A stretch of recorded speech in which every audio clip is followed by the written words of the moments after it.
আজ আমরা যে সুবিশাল তারাপীঠ মন্দিরে পুজো দিই সেটা কিন্তু মা তারার প্রথম মন্দির নয়। আসল মন্দিরটা তাহলে গেল কোথায়? পুরাণে বলে সতীর তৃতীয় নয়ন বা চোখের মণি যেখানে পড়েছিল সেটাই আজকের তারাপীঠ।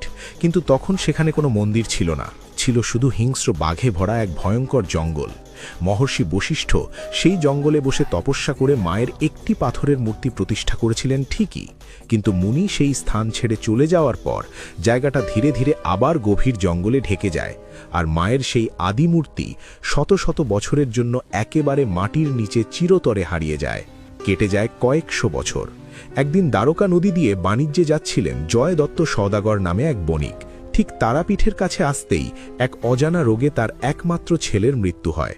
কান্নায় ভেঙে পড়া বাবা মৃতদেহটি নিয়ে নদীর তীরে নোঙর করেন, আর সেই রাতেই ঘটে এক অলৌকিক জাদু। শ্মশানের পাশের একটি পুকুরের জলে ওই মৃতদেহ ছোঁয়াতেই ছেলেটি আবার বেঁচে ওঠে।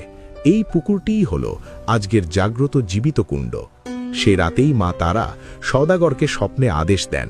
সেই আদেশ পেয়েই জঙ্গল কেটে উদ্ধার করা হয় হারিয়ে যাওয়া সেই আদি মূর্তি, আর জয়দত্ত সওদাগরই সেখানে মায়ের প্রথম ছোট্ট একটি মন্দির বানিয়ে দেন।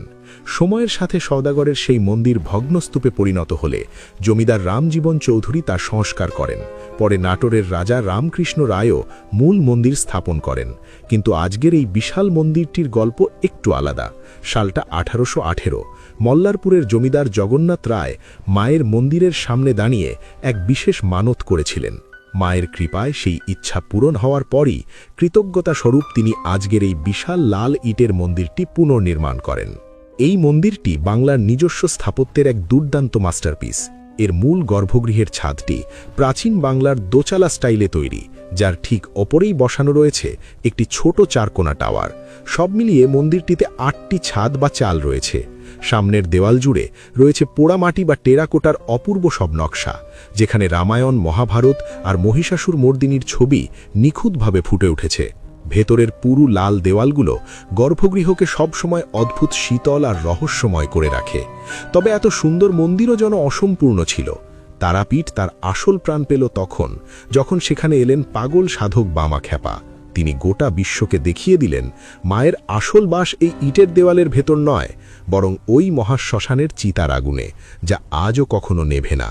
মুনির তপস্যা, সওদাগরের ভক্তি আর জমিদারের স্থাপত্য, এই তিনের অবিশ্বাস্য বেলবন্ধনই হল আজকের তারাপীঠ। মায়ের এই অলৌকিক ইতিহাস যদি আজ আপনার গায়ে কাঁটা দেয়, তাহলে কমেন্টে আজ পরম শক্তিতে বুক ফুলিয়ে লিখুন জয় মা তারা। আর এমন অজানা ইতিহাস জানতে সাবস্ক্রাইব করুন গুপ্ত।